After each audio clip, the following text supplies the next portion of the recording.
All right. Hello, everybody, and welcome to tonight's viewing of the Wellness Chronicles. Just want to thank everybody for hanging out and being a part of this. I'm Aaron Wells here at Promise Resource Network. Yeah, I'm in the mothership today, and we are just excited about conversation and topic throughout tonight and weeks going on, and I'll talk about that in a few minutes. Wellness Chronicles, conversations exploring injustice, how to ignite sustainable change, right? We're not just talking about change for the sake of changing. We're talking about the reasons for change and making sure that those changes are sustained, that they last. And so we are exploring sustainable change while embedding wellness in the marginalized communities of our community. And one of those marginalized communities is the community of, and it is a community. And this is something that needs to be stated. It is a community. We're talking about our men and women, our brothers and our sisters, our friends, our neighbors who are experiencing homelessness and houselessness.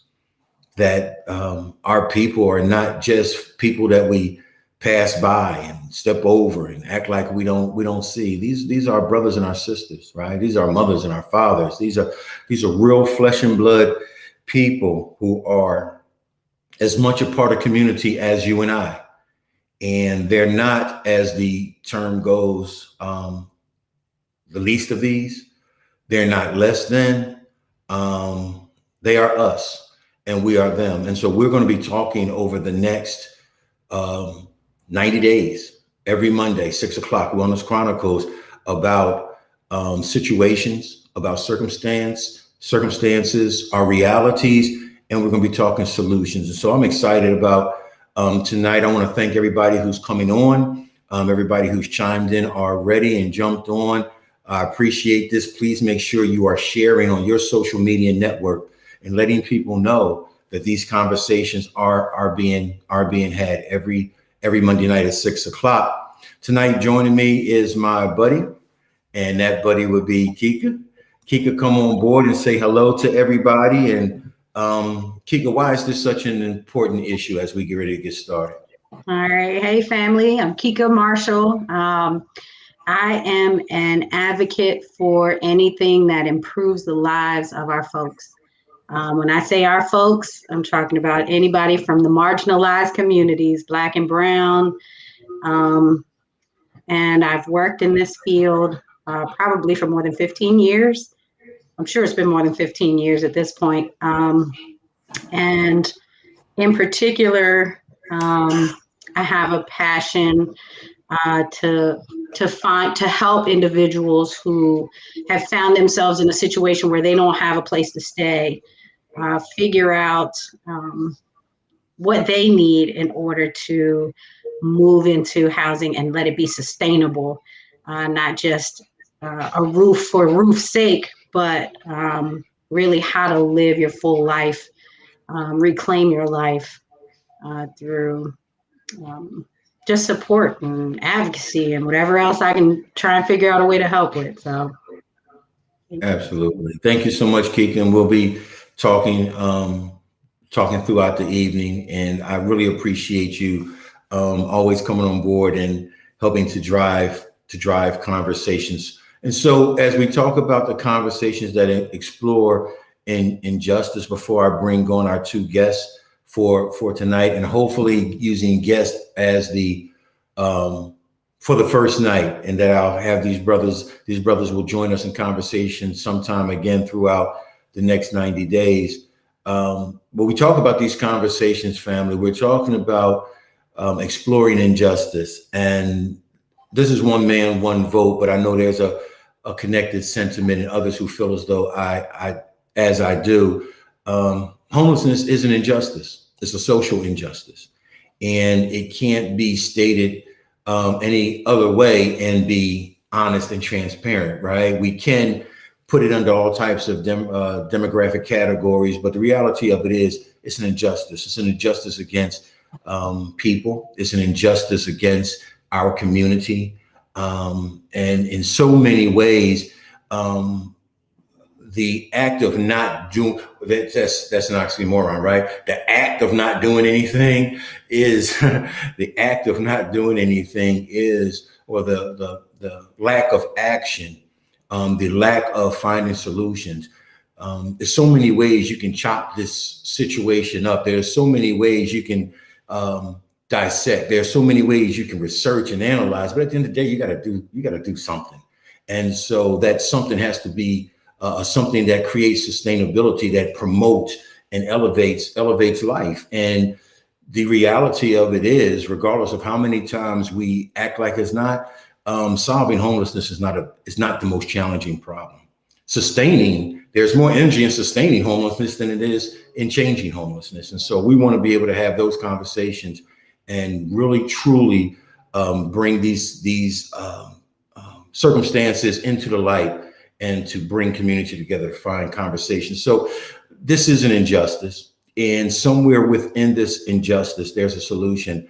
And I, myself, my friend Kika, and others believe that the solution lies within the people who are experiencing homelessness. The solution lies within the community itself, because this community understands what they're going through. This community understands what they need. This community understands what would truly change and what can truly make changes. So without further ado, I want to bring on my two guests tonight, who I hope are, again, only guests temporarily and will become regulars. This brother that I'm introducing first, I've just known for quite a while, several years. He's a friend of PRN's and a family member that we like to be able to call. And this is Brother Charles Lark. Charles, thank you for hanging out with us tonight. And thank you for joining in the conversation. That's my guy, Charles. Then there's Brother Michael Hall. Michael and I met about 2 weeks ago, and I just really enjoyed conversation with this king. And in conversation, his story is just so compelling. And I just thought it'd be important that his voice be heard tonight as we initiate and launch conversations for the next 90 days about the realities of homelessness. Hello, Brother Michael. How are you, man? Hey, how you doing? Doing well, man. Good to see Glad you. to be here. Yes, sir. We appreciate you. Appreciate you being here. So we want to continue this. Kika, we've got some people on chat. And so if thank you everybody for jumping on. We've got Darlene, we've got Kim, we've got Roberta, we've got my buddy Elizabeth, my new buddy Elizabeth, who we'll hope to be seeing on these platforms real soon. And so thank you everybody for coming in on chat, and we'll be talking with you. If you're on chat, please ask questions, add to the conversation. But most importantly, please share this and get it out on your social media, and go to the Promise Resource Network YouTube channel, and please subscribe so that we can continue getting our conversations and classes of wellness and recovery out there. So, Kika, let's get it in. Let's start talking about the realities of homelessness. And over the next 90 days, we'll be talking from the perspectives of economics, the political piece of yarn that it has become, the systemic issues that have become barriers for men and women, the legal issues, and the societal attitudes and beliefs, which is part of the quicksand that we find our people and their situations mired in, simply because of the way we look at our neighbors in an unfavorable way. So, Brother Michael, Brother Charles, just want to dig into some conversation with you, and let's just be real about some of the realities of homelessness. Charles, if you would, I want to start with you, good brother.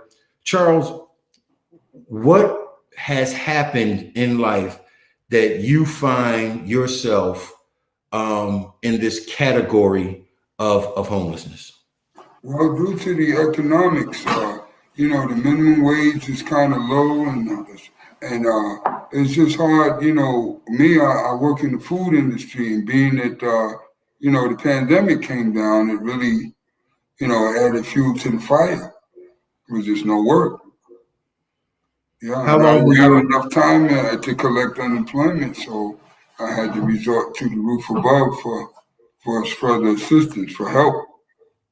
Charles, when pandemic hit, were you employed at that time, and how long had you been employed? Oh, I had been employed at least. I was at the Omni for like 2.5 years uptown in Charlotte. And I relocated. I went down to Dallas, Texas, and tried to make it there as well. And just things didn't work out. So I decided I'd come back to Charlotte. So, Charles, what was your living situation before you made the trek, before you went down to Dallas? I had an apartment off Betty's Ford Road or Southwest Boulevard, Brandmar Gardens in Charlotte. So I had a 2-bedroom apartment for several months. But like I say, due to financial difficulties, it set me back and I had to lose it. Okay. Brother Michael, for you, what was happening for you prior to pandemic? Where was you at before? What was going on with you before the situation of homelessness, before this is where you found yourself? Well, for me, I was incarcerated. I haven't been on the streets a whole year since the age of 15.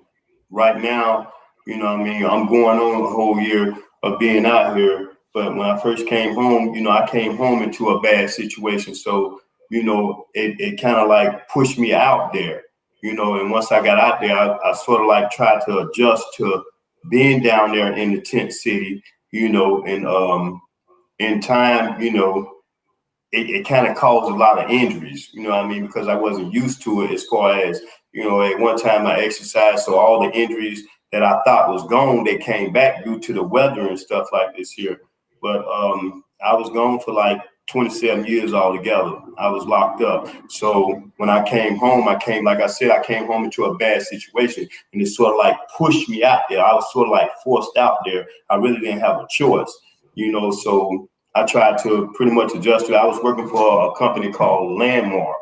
And then after I left Landmark, ended up moving to Kannapolis. You know, the company ended up moving to Kannapolis and I couldn't move because at the time I was on parole. So I ended up getting another job working for a company called Ketter down in Stanley, North Carolina, you know, and then I ended up moving again to Troy, North Carolina. Things didn't work out up there between me and the females. So I was working for a company up there called Grady, which was a pretty good job. It's a real good job, you know what I mean? But due to, you know, my living conditions, I ended up back downtown Charlotte in Tent City, you know. So I just been pretty much just trying to make it the best way I can. And then I heard about the program as far as Roof Above, and that's how I got into that through somebody else. Once people start moving from downtown Charlotte, and I'm trying to find out where everybody was going, and that's when I found out about the program over on Nation for a Road. Okay. Right. And well, let's not, as we do this, we're not talking about locations, about where you guys are at right now, but we can't do that. But Michael, go ahead and continue, because what I find to be extremely interesting, you're connecting some dots. And we got this, the incarceration and then coming home, and then the relational. So you just looked at two reasons why so many people find themselves in situations of homelessness. So once you found out about Roof Above, what are some of the things, Michael, from your perspective, that you're hoping will happen being involved with that program? Well, hopefully I would like to just get a job and a stable place to live, you know, in an apartment or something like this here. You know, not just with me, you know, a lot of guys it's about to be in the same situation that I'm in. You know, they left in 91, 92, and all those guys that maybe had like a life sentence, had 180 years, that didn't have no date, they wasn't coming home. But being that they changed the laws and you know what I mean, and they gave those guys that game time, they're forcing them to let them out the system, because if they don't let them out the system, they will be breaking their own law. So here it is. You got a lot of guys like right now, you know, they are coming out of the system. They're coming out of the system very fast because they wasn't promised to come back out here anymore. And a lot of those people have passed away. Their loved ones have passed away. And a lot of those guys have been in there for so long that they don't have nobody out here. If they do have anybody out here, they're either in a rest home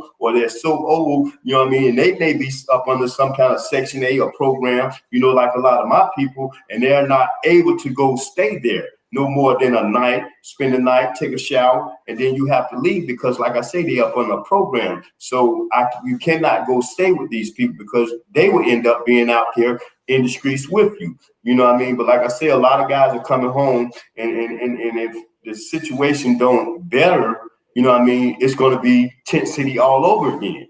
You know what I mean? Because those guys ain't gonna have nowhere to go. You know what I mean? Sort of like me, you know, a lot of times in my situation, I have to keep my ear open for everything. I have to network. You know what I mean? I got to find out stuff as far as jobs, housing, anything, any kind of program that I can involve myself with so I can, you know what I mean, maybe better myself instead of turning back to the streets. You know, a lot of people that's coming out of the system, they're not really bad people. You know what I mean? They're not really bad people. You know what I mean? They just make bad decisions. You know what I mean? Over 80-90% of the people that's in prison, they're not in prison because of what they did. They're in prison because they had a drug habit. You know what I mean? And they need help. You know what I mean? And a lot of times people resort to drugs because of depression, because of the atmosphere that they may be living in, the living conditions, you know what I mean? The household, the old household might be on drugs. So, you know what I mean? Out of depression and stress, you would end up falling into that same path. You know what I mean? If you don't have somebody, you know what I mean, to help you along the way. You know, a lot of people that's coming out, they could really make it. You know what I mean? They could really make it if they had a reasonable chance, or opportunity. You know what I mean? A lot of people don't have an opportunity from day one.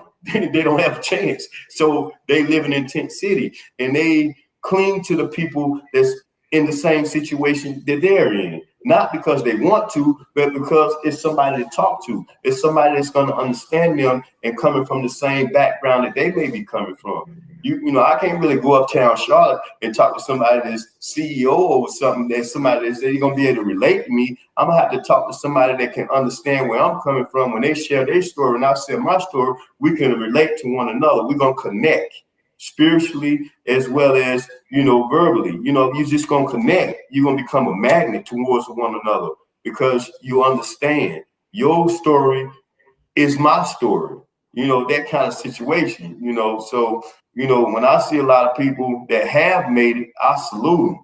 I embrace them, you know, I hug them, you know what I mean, because they made it through. You know what I mean? Sometimes things will happen faster for other people than it will for me. But you just got to wait your turn. Everybody has a turn in a season, and it's going to come. You just have to be patient. That's what the situation this is in right now. All right, brother, I'm coming back to you, Michael. You are really putting it out there, and I'm so much appreciating this. Charles, so you got back from Texas. Tell me what your tent city experience was like. What was that like for you, Charles? And then when you heard that they were abating, they were shutting that down. What? How did you process that? First, what was your tent city experience like, Charles? And then once you heard they were shutting down, tell me what you went through mentally. I really didn't spend much time in the tent city, but I've been in, you know, in the shelter in North Tryon. And when I heard about the program, I said, wow, that'd be something to help you. And they said they would help get you jobs and just help out there if you wanted. So I decided I would, you know, move to the hotel. Okay. Stay there. So once you made the move to where you're at now, and as you told us, you have certain things that you're looking for. You have results that you're looking for. Charles, you mentioned something the other day, which I told you sparked this. Can you share with everybody when you finally landed the employment? What was the thought that you put out there? We talked about a few minutes ago. I was just so overwhelmed. I mean, just to get back to work. You know, I'm getting older, but I love my cooking, so that's what I work in the restaurant. I was just shocked. I'm still in a state of shock in a way right now, but I'm hanging in there. I'm working. We were very busy yesterday with it being Easter Sunday. So You had a specific response, right? We talked about the response when you got the job. Your response was, "Where are the cameras now?" yeah, Where, yeah. Oh, where, that yes. Where yeah. were the cameras? You know, I mean, you could talk about a rat in a tent, but I mean, we're still human beings, and like you say, we're all each other's neighbors. Whether you live on the west side, or the east side, or the north side, or the south side of Charlotte, we're still neighbors. And it say, "Love thy neighbor," according to the biblical scripture. And I really think that there's a lot of help in Charlotte, but they could do a little bit more. I mean, there's abandoned houses that all they might need is a floor or a wall or a roof. Rather than knock it down, the structure's already sound. It just needs a little repair, a little love and care, and then people could live in it. They can inhabit it. Kika, give us some feedback about what you're hearing from these two good brothers. What's going through your mind and your thoughts, Kika? So the reasons that folks end up in this situation are so across the board. You can't pinpoint it down to one specific thing that everybody, I feel like a lot of times they try to lump everybody together, say that everybody has the same issue and everybody might need the same thing in order to fix that issue. But just hearing, firsthand from your stories, my brother is about to come out in May after 25 years. And, we had a whole session on, reentry. But to hear your story after having been gone that long and to come home and there's nothing, you know what I mean? There's no support system. There's not a system that will make sure that you have just some basic things. If you have those basic things, a roof, a job, from there you can make it work. From there you can try and pull together what it is that you need. And I think that we really, as a community, we have to begin pressuring even forums like this one. We have to begin protesting out on the street is good, but sometimes a video going viral about your situation and being out at city council, sharing your story, the various stories of what people are out here for, and pressuring our city council, pressuring our mayor, pressuring our governor, pressuring the agencies that are receiving money. There's lots of money out here for pandemic housing relief. There are all of these things that are available, but there has to be some way. And I don't say that I have the answer, but this is what always comes to me is, what can we do to start making people uncomfortable, to start making the people with the dollars, making the people who make the policy, the people who run these programs feel uncomfortable about the fact that there are folks out here who just need you to distribute it evenly. Don't pick and choose who's good enough or who's been out here longer, or there's some folks who aren't going to be out on the streets for a year, considered chronically homeless. There are going to be folks who are in and out because, like you said, I believe it's Brother Charles, right? Is on the left. Like you said, you lost your job and there was nothing, what could you do? Where could you turn in order just to maintain some basic until it kicked back up again? So it leaves you, and once you're out there, it's easy to get caught up. It's easy to get caught up because you got to survive. You know what I mean? People could take advantage of you if you can't take care of yourself while you're out there. So I just, I applaud you brothers for sharing your experience. And it's gentlemen like you who I really believe we have to get underneath of you and support you in taking your story to city council and taking your voice to these organizations that are receiving funding. Now, I'm not going to ramble on for too long. I apologize. You're good, Tika. You're good. I know that many of these organizations, their goal is to serve individuals who are homeless. I have no doubt about that. But I think that there's more that can be done for more reasons of homelessness. not just those who are chronically homeless and been out here for a year, but those who are transitionally homeless, those who are coming out of incarceration and don't have, my brother's going to stay with an older aunt. We're praying that that goes well, but that's not to say that it will always, go the way that we hope it will. Praying that, I'll be able to open up my house if she can, or whatever it is. But we don't know until he's here. You know what I mean? We don't know how that's going to turn out. So I just really encourage PRN and you, Brother Aaron, and you gentlemen to really, what can we do to start making people uncomfortable? Yeah. That's what I want to say. It's going to take people being uncomfortable. Over there, where did they come from with it? Yeah. So that's my question. I would love to hear from you gentlemen, because I really do believe that the people who are in the community have the solution. They just don't have the money to make it happen.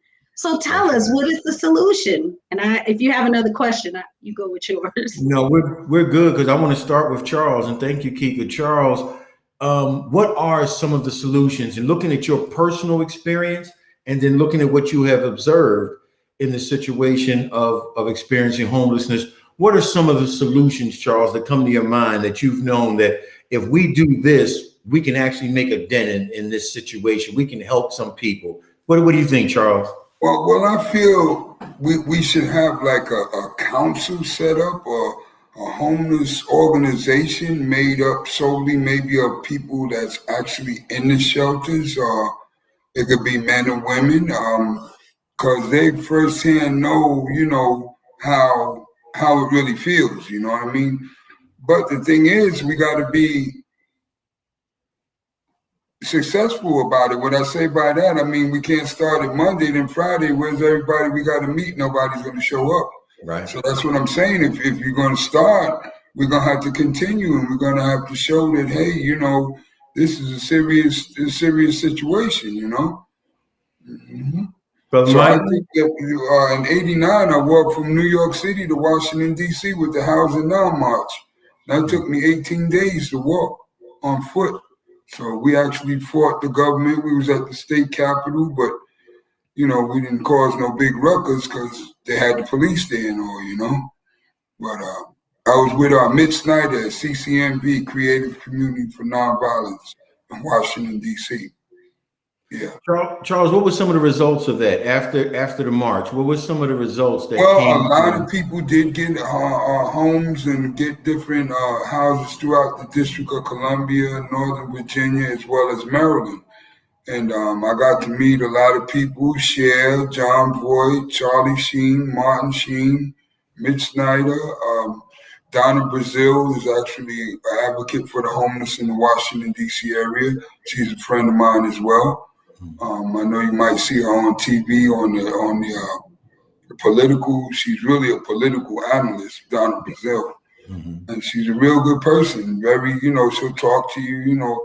A lot of people too, they go into like a cocoon. They go into their own shell, and they just maybe they had a worse storm than Charles did, or maybe as Michael. And like I say, they just give up on life, or give up on life itself, Thank you, good brother. We'll come back in a second. So here's the thing, Brother Michael. I would like you to chime in too, from your lived experience and what you have seen. What are some of the solutions as you've observed things that this could work, or we should try this to help us take a bite out of this big elephant to eradicate homelessness? What do you think, Michael?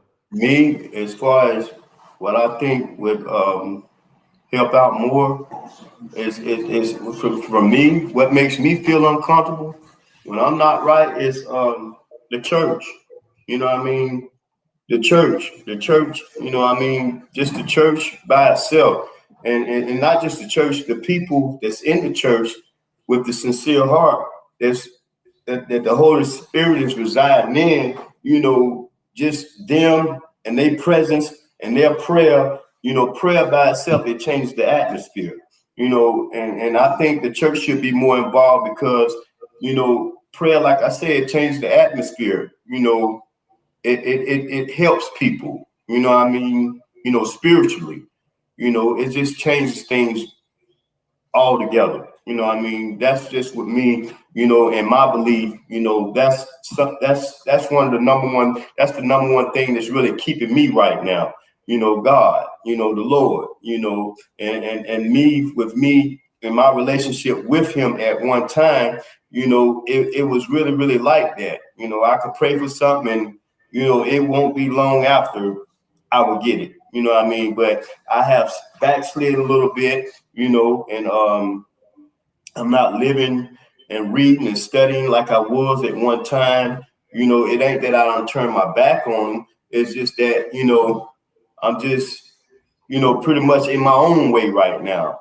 But I know with time, you know, and with me dealing with certain people, interacting with certain people with this program, you know, in time, I will get back to where I'm at, you know, with prayer too. But me, church, man, you know, that's what really pushes me. That's what really helps me. You know, like I say, I'm not really interacting with them a lot, but, you know, if you know what to do as far as prayer, you know what I mean, and falling to your knees and calling out, crying out, then that right there helps out a lot. You know what I mean? But just that one thing by itself, man, church, it changes a lot. It Michael, changes a lot. Michael, let me ask you this, brother. You have some good things happening that you have on the horizon. You have some opportunities lying ahead of you. Do you care to discuss those and just share some of the things that you have? And you don't have to be specific, but it's a couple of good things going on for you that if we get some pieces put together, that's going to help your puzzle. You want to talk about some of those good things? I've been talking to some people about as far as housing, as far as an apartment, you know what I mean, job and stuff like this here. Really, really a lot, you know, a lot of people, it will resolve if resolve a lot of people's problem if they just had a job, if they had a permanent place to stay, you know, a schedule. You know what I mean? A lot of people, if you don't have nothing to do throughout the day, then sooner or later, if you're not mindful of it, then you will get caught up in things that you ain't got no business getting caught up in. You know why? Because, you know what I mean?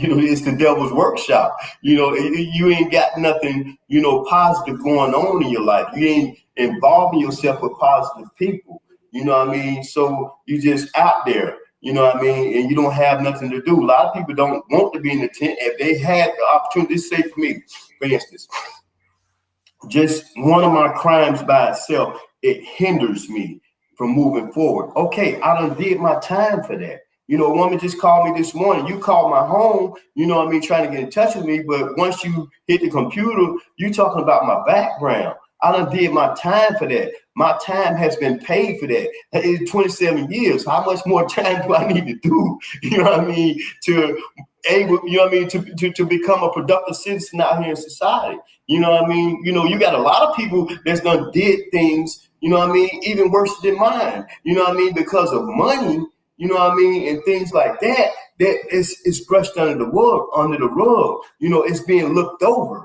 You know what I mean? You know, so, you know, how much more time do I need to do? You know what I mean? A lot of people is in the tent city, same situation as me. You know what I mean? A violent crime that can hinder, that can stop a lot of stuff. You know what I mean? As far as moving forward in life, you know what I mean? You know, it's sort of like they had the reentry program when I was coming out of the system. But being that they waited to the last minute to do this, you know, it just wasn't working. You know, it wasn't working. The program should have been set up where if a man is coming out of prison after doing a substantial amount of time, he's supposed to be coming into a job. He's supposed to be coming into housing. You know what I mean? Not, you know, putting him out here and then, you know, he got to wait for this, wait for that. You know, you need clothing, you need, you know what I mean? You need housing right off the rip. You know what I mean? It's certain things that you need as soon as you come out. You don't need to have to get out here and wait on it, especially a job and housing. Those two things right there, with a man coming out from where I come from, a lot of those guys, like I said, they are very good people. They just make bad decisions. You know what I mean? We're coming out in the right frame of mind, just coming out, going straight into a house, going straight into a job. They'll go straight to the top. They'll go straight to the top. You know what I mean? Why? Because there's, you know what I mean? There's no error.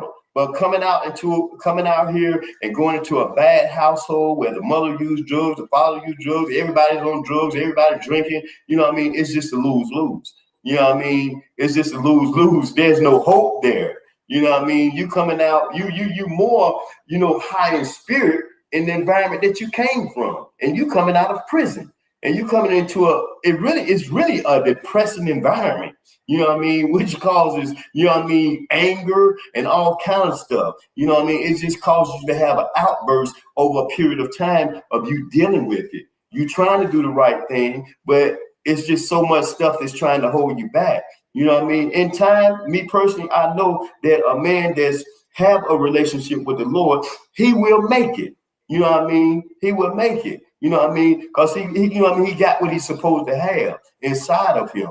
You know what I mean? But if a person that don't have what he's supposed to have spiritually, you know what I mean, he gonna fail. He gonna fail immediately. You know what I mean? It will take a longer time for a man to feel that, you know what I mean, if he do fall, that's got a relationship with the Lord. You know what I mean? If you come out here and you don't have what you're supposed to have spiritually, you know what I mean, you're gonna get crushed, man.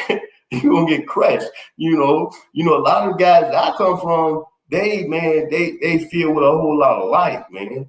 You know, but like I said, anybody can stumble and fumble the ball coming out here to this. You know what I mean? Coming out here to this, you can, it's easy to fumble. So you just pretty much have to stay focused. You got to network, you got to, you know what I mean? You got to get to meet people and come in contact with the right contacts in order to move forward. Because if you don't, if they hadn't moved Tent City would have gotten very big. It's going to, you know what I mean? Because a lot of the guys, they're coming home, and that's old law. And I'm talking about it's hundreds and hundreds and hundreds of guys that is coming out the system that didn't have a date. But being that they passed this law as far as the game time, those guys is coming out here, and they're coming out here very fast. You know what I mean? You know, and all of them ain't went down that path on trying to find a relationship, you know what I mean, with the Lord or no any other spiritual, you know what I mean, you know, it can be a lose-lose for them. You know what I mean? What other opportunities could help outside of church? What other opportunities and supports do you think could help brothers and sisters to be able to build out of homelessness? Jobs. Rehabilitations, not just as far as drugs and stuff like that. Rehabilitations as far as being able to deal with your kids, because their kids are grown now. Their kids got kids. So you're going to have to be able to learn how to deal with your grandkids. You're going to have to be able to deal with people in general. You know what I mean? You know, the classes that deal with social skills and stuff like this. Every day that I'm a mom, you know what I mean? I deal, you know, the people out here, you know, their social skills and interacting with people is worse than where I came from. These guys got 2 and 3 life sentences. You know, as far as when I watch some of the people that come out of the tent city, you know what I mean? And when they interact with the staff and stuff, you know, it's really not them. It's just that the situation have, you know, it's just overwhelming. It's just got them frustrated. It's got them angry. So they, you know what I mean? They don't pretty much forgot about all that. You know what I mean? All that is going out the window.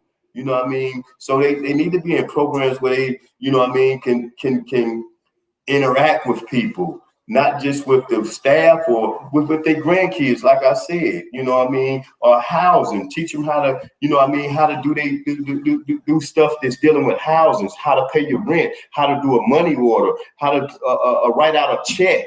You know what I mean? They need to learn a whole lot of stuff. It needs to be learned as far as the people out here. You know what I mean? When I first came home, a 6-year-old taught me how to use a phone. You know what I mean? You know, this is a 6-year-old little girl. You know what I mean? She's smacking my hand telling me how to use this phone. You know what I mean? You know, the adults, they don't have time to sit down and teach me how to mess with this phone. But she did. You know what I mean? So now, you know, it's just small stuff like that. You got to be able to communicate with people. You know what I mean? They need classes like that. out here, you know what I mean? Because a lot of people, you know, and I understand where they're coming from, you know what I mean? Because even me, you know, it kind of had me on edge as far as being able to do certain stuff and not knowing how to do it. So, you know, it's a lot of people coming out here that's fixing to be out here in the next year or two that they gonna need certain things as far as these classes, how to do certain stuff, small stuff, job applications, go online with these computers and stuff like this here, these phones. It's just so much out here that need to be learned from a person that's coming from where I'm coming from. Then you got some people that's been living in the tent just as long as I have been away. You know what I mean? So, you know, it's just a lose-lose. But at the same time, I see a lot of good people too. They willing. They got the will. As long as you got the will, then you can move forward in anything. As long as you got that will within you to move forward. And I see a lot of will in people. You know what I mean? Just today, right before Phoebe asked me to be a part of this right here, I was talking with four other guys that's from Tent City. They was all older guys, way older than me. They was drinking beer. But we was talking about, you know, the Lord. You know what I mean? And then one man started it, and before you know it, they ain't even drinking beer no more. You know, so, you know, certain things changes the atmosphere. It don't just necessarily have to be with church. It could be with anything. You know what I mean? You know, because anytime you get to talking about something positive, it changes the atmosphere. It makes what's inside of you rise up. It's going to come forth. The goodness in any man is going to come forth. I don't care how bad you is, you know, just conversation, interacting, conversation back and forth, you know what I mean, about different things. It causes the inner man to rise forth. He'll come forth, you know what I mean, out of the worst man. Even the worst man will talk positive, you know what I mean? Let me jump in for a second, Michael. I want to grab Charles. You're saying some really good stuff, man. Charles, let me ask you this. We're talking about opportunities. We know what you want to do. From the perspective of looking at everything you've been through and what you see people going through, how can we build out, Charles? I know we talked about employment, we talked about housing, going along with what Michael was saying as far as opportunities. What else, Charles, do you see as needed as a solution for the situation of homelessness that so many people are going through? Well, I really think a lot of people might be hurt. They might be crying, but you just don't see the tears, man, put it. So you got to heal the hurt first. You see, you got to get better. Then once you get better, then you can be, how would you say, the conducive member to society, if that's the way they put it in America here. But I might be wrong. But like I say, it's so many different reasons. There's no just one specific reason, because everybody has a story, you know? So what I'm feeling now, I feel a lot of them, you can feel they're hurting. You know what I mean? Maybe their family don't want them no more. Maybe their wife of 15 years might have passed away, and they're so hurt that, you know, they don't even feel the pain no more. They just say, you know what? I give up. I just throw my hands in the air, you know.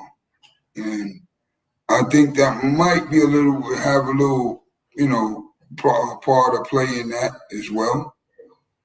Mm-hmm. So in our and Charles, I'm gonna jump on this with you, and then coming, my good brother Michael. Tell me about the young people that you're seeing. Do you see a lot of young people? And you didn't spend a lot of time in Tent City, but you're experiencing the situation of homelessness. Are you seeing a lot of young people, and how do you see them moving through this situation? Well, I guess, you know, with the unfound freedom of trying to be grown and being out on your own, maybe, how you say, you know, your teaching comes from your home. I'm not saying I come from a perfect home, but, you know, your first teachers are your parents. And so what you see them do, that's what you're going in a way follow, you know? Like if, you know, wifey was fighting in the husband, they'll just think that's the way, you know, I should be in society. But I'm starting to see a lot of a lot of teenagers are homeless as well. You know? Michael, what about you, brother, as far as our young folks?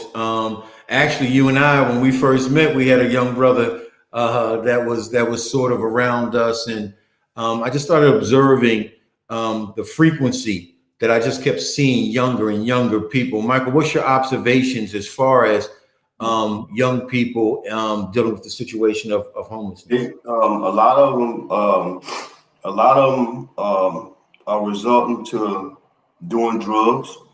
You know what I mean? Whereas at one time they wasn't doing drugs. A lot of them selling drugs. A lot of them turning to homosexuality. A lot of them females, they homosexuality. You know, they just doing what they can do to survive. You know what I'm saying? And God knows that they own drugs. And they really can get tricked towards that way. You know what I mean? As far as the male, and just as well as the female. You know what I mean? As far as, you out there in the cold. So here it is, this person here got, a nice warm home, food, and maybe drugs too. You know what I mean? Before you know it, you're caught up in that. You know what I mean? So I see a lot of stuff, but I also see a lot of good guys out there, a lot of good young people out there that's got a lot of potential. They just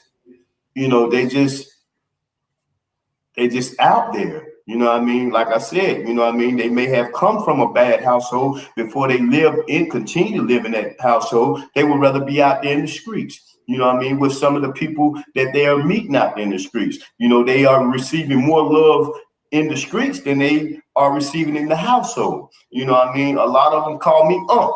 You know what I mean? And for a long time, it took me a minute to catch on to it. You know what I mean? Why everybody keep calling me Unc? I said, man, what you calling me Unc for? Because you Unc. You know what I mean? So I just sort of like went with it. You know what I mean? But, a lot of them, they are really good kids. You know what I mean? But they just in a bad situation. And like I said, their situation out there in the tents is more better than the situation there is in the household. You know what I mean? They got a better chance without not being on drugs out there than it is in the household. And it's just, and there are other kids out there that's in the same situation that they're in, so they can relate to one another. A lot of them gonna make it through. You know what I mean? But, there are some that's gonna fall through the cracks. You know what I mean? There are some that's going to make the same mistake I did. Instead of somebody giving them some drugs, or some money or some sound advice, they're going to give them a gun. You know what I mean? And before you know it, they're going to point the gun at somebody and they're going to see how fast somebody give them their money and belongings, to the point where as though it's going to become an extremely bad habit / addiction. All right. Kika, what are you seeing? What are you hearing? What's going through your mind? We're ready to sort of wind down. These are powerful, powerful, powerful stories, and you guys have your, Oh, I'm coming back. Excuse me. I was writing down notes as y'all were talking. You know what I mean? What it is that you say is the solution, the things that are needed. And I just wanted to bring us back around, if that's okay, Aaron. Yep. I know that somebody had asked the question, like how when I said make people uncomfortable, I meant the people with the money. City council, make those guys uncomfortable, make the people at the top of these organizations uncomfortable. What do we need to do there? And I had mentioned city council, and someone asked, well, how do we tell city council our story? Well, just as you guys are on the computer, and this is for other folks out there, you can record a video of your story. You can record a video of what you say are the solutions. And all government entities, all government officials have an email address that's public. It's public knowledge. All you got to do is Google them. You can even look on whatever the county or the city website is, and you can forward them your video. You'd be surprised how many people will get a response back from those officials when you reach out. And I think that would be an awesome project to begin putting together stories and forwarding this information on to heads of organizations and government officials and things like that. because you have the solution. When somebody's coming out, there needs to be a house, and they need to come into a house and a job, an apartment, or whatever the case might be. They need to come into that when their energy is high and they're ready to do something different. They're ready to make the most out of life. When someone is losing a job, when you've held a job for so long, and all you need to do is just hang on for a little bit longer, so that you can keep that until you get your next job. Housing is a right. Housing is not a privilege. Housing should be a right that we're all afforded. I understand that there's money to be made in rent. There's money to be made in real estate. There's money to be made in owning property and renting, but there's got to be something to ensure that everybody has the right to keep a roof over their head, and whatever that has to look like. So I just wanted to throw that out there for those who are looking for ways. There's something called the Housing Justice Coalition.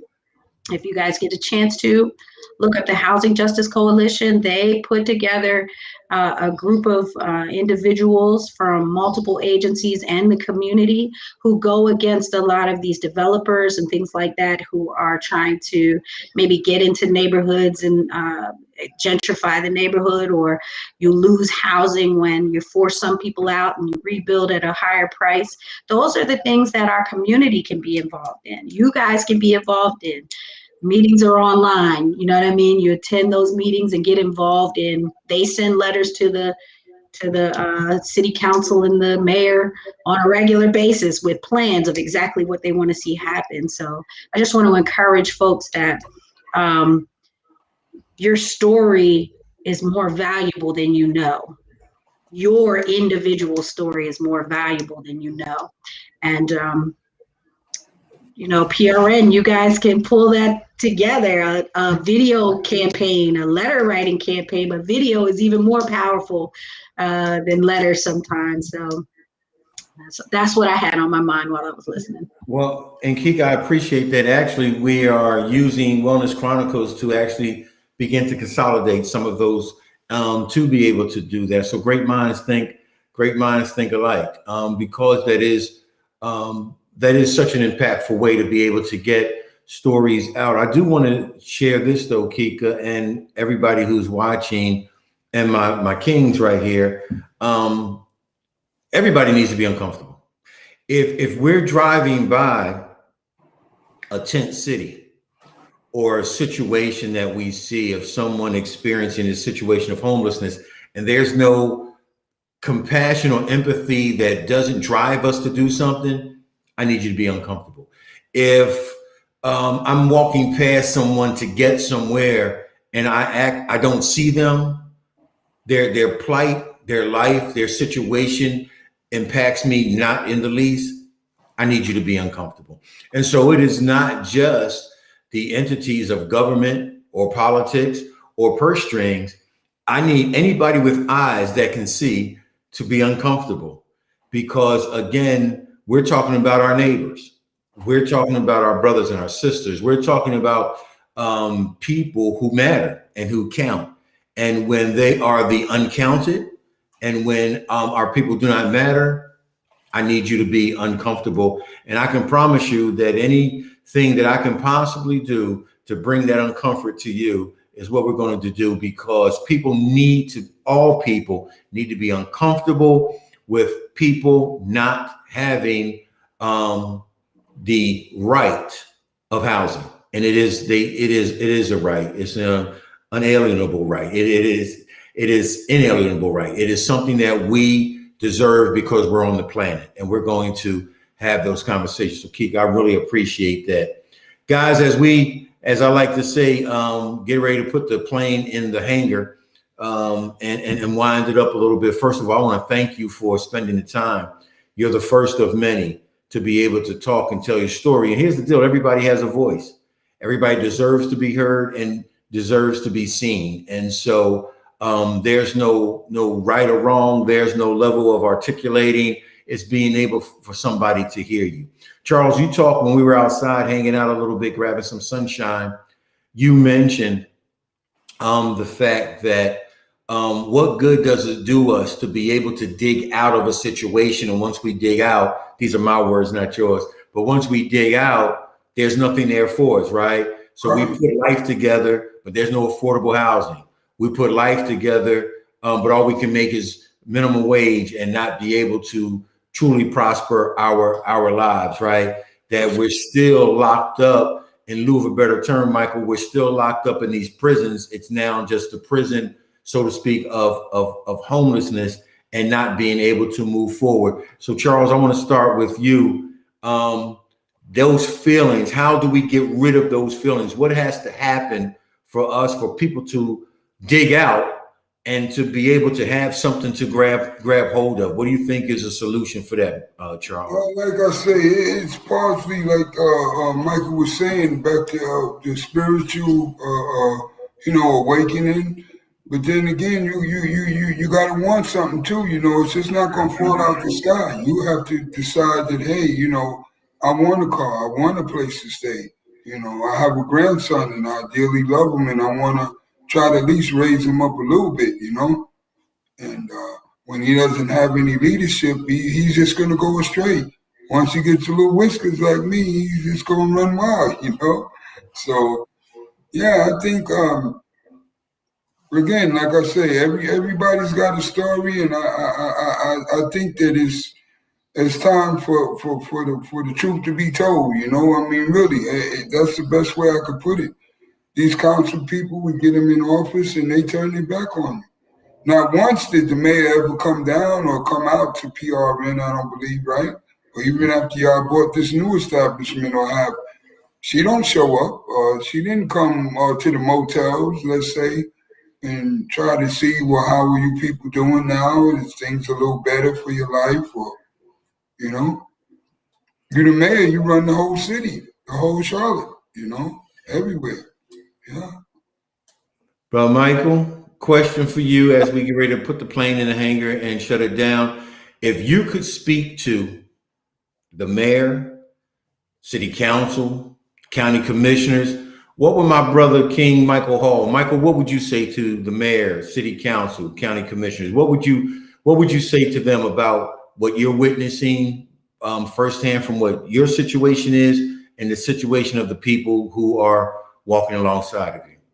I feel like, me personally, I feel like if they did get a lot of the people that I came in contact with down in Tent City, on the wall, uptown Charlotte, a lot of people that I came in contact with in the last year or so, I feel like if they had an opportunity, a lot of them had an opportunity, because I've seen them out there in the wee hours of the night when it's very extremely cold. I feel like with me dealing with them on a day-to-day basis, I feel like a lot of them will take advantage of that opportunity. As far as, once they get it, I think a lot of them will take advantage of it. They will use it to their best.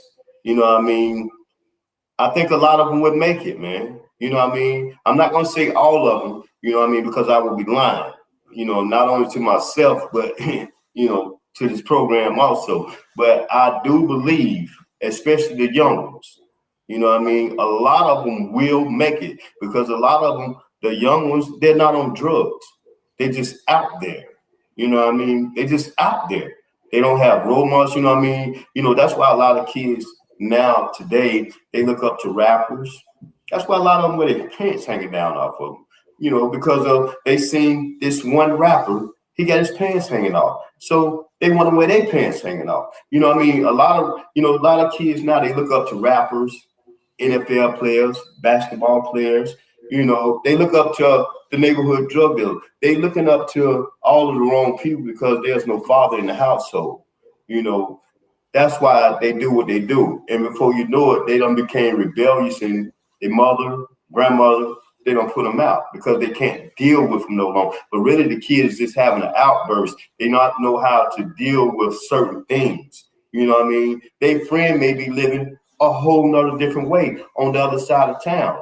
And they feel like in their heart, why can't I be like that? Why can't my mother be like that? Why can't my father be like that? So it caused them to go into a rage. They don't go into a rage because they're disobedient, they're bad, or anything like that. They dealing with stuff in their heart, in their mind, things that they're not talking about. You know, a lot of them, I talk to them. You know what I mean? A lot of them know where I came from.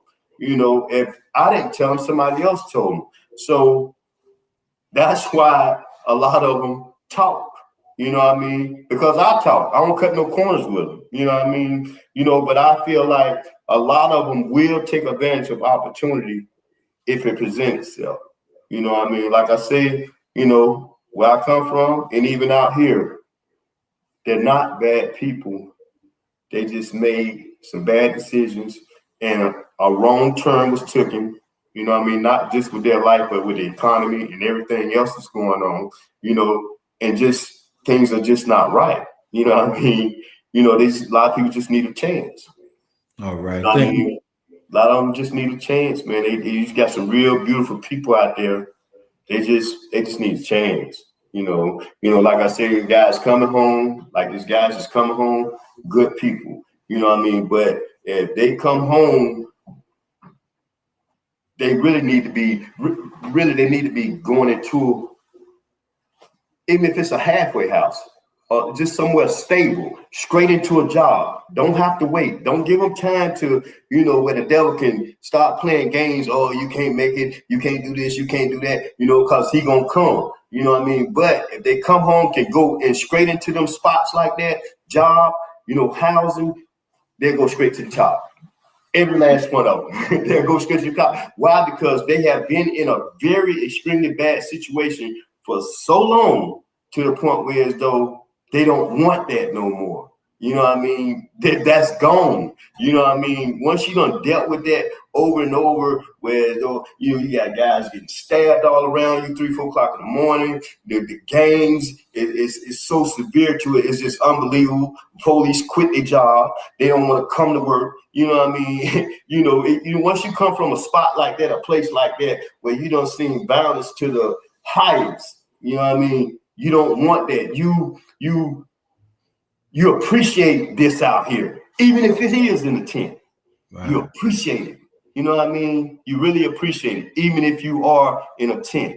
You know what I mean? But for the most part, those people that coming out here, they would be, I mean, very good, productive citizens out here if they just had the right chance, the right opportunity.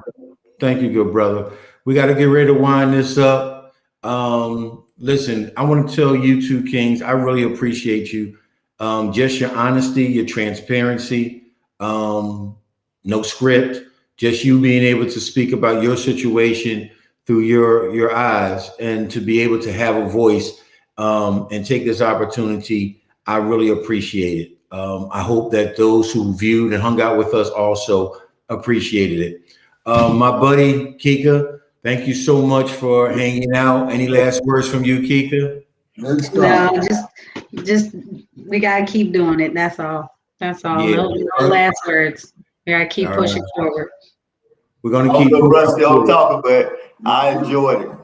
Thank you so much, Michael. Thank you so much, Charles. Listen, everybody, every Monday, 6 p.m. between today and the last Monday in June, our conversations about the realities of homelessness, specifically Charlotte, but the reality of it is people are experiencing this all throughout our country, in all communities, all throughout the world. And we want to be able to have conversations to talk about solutions, but more importantly, the solutions lie within those who experience and who are walking through this, and they need a voice. Our folks need a voice, our neighbors need a voice, and we need to put faces to the voices and to the situations. And so this is what we're doing here on Wellness Chronicles every Monday. Please share the conversation on your social media network. Please go to our YouTube channel and subscribe. Go to the PRN Facebook page and like the page. Very quickly before I shut it down, our warm line is a free, confidential 24-hour day, 7-day-a-week opportunity is what it is an opportunity for people who are going through or who need to have that warm ear to pick up the phone and to call 833-333-3776. 390-7728. On the other side of that are trained peer support specialists, people who will listen, who will share their lived experience as is applicable, and be able to sit and help you. We're not an advice line. We're not a crisis line, but we're just some people who are there to say, I get you. Let's talk about it. And so please use our warm line. It's free, confidential, 24/7, 833-390-7728. Stay safe. It's still out there, and we still got to do the right things with it. Stay safe. We'll see you next week, 6 o'clock, Wellness Chronicles. Kika, Charles, Michael, thank you so much. Thank you, guys. I enjoyed talking with you. Thank you. Thank you. We'll see you next week. Yeah. All right.